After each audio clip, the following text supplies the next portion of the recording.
Have you ever loved someone so much that you couldn't stop thinking about them?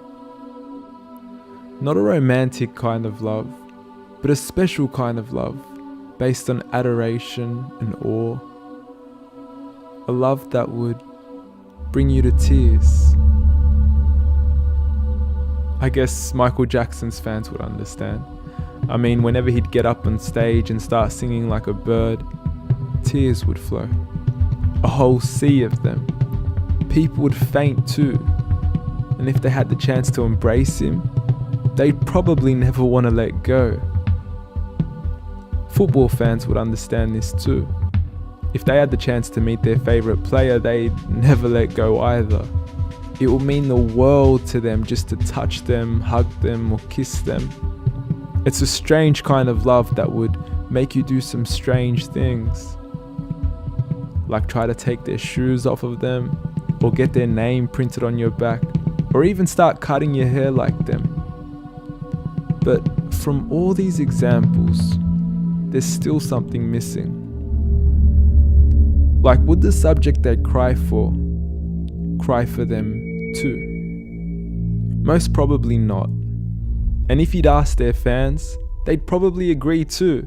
They'd be like, yeah, well, what makes me special? What makes me deserving? Well, what if there was someone who would cry for you? Not only that, but someone who would cry more for you, even though they were far more special and worthy of adoration than you or anyone else would ever be. The Prophet Muhammad sallallahu alaihi wasallam.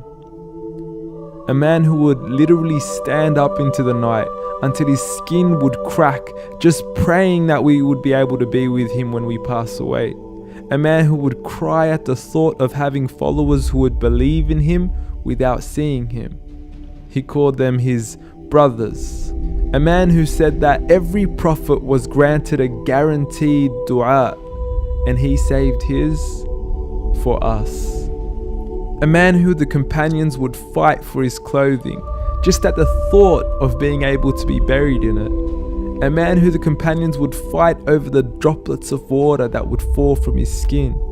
A man who emperors would say, I've seen the kings of Persia, Rome and Abyssinia, but I have not seen people who love their leader as the companions loved Muhammad, peace be upon him. This is the man who would cry for you. Is he not worthy of your tears too?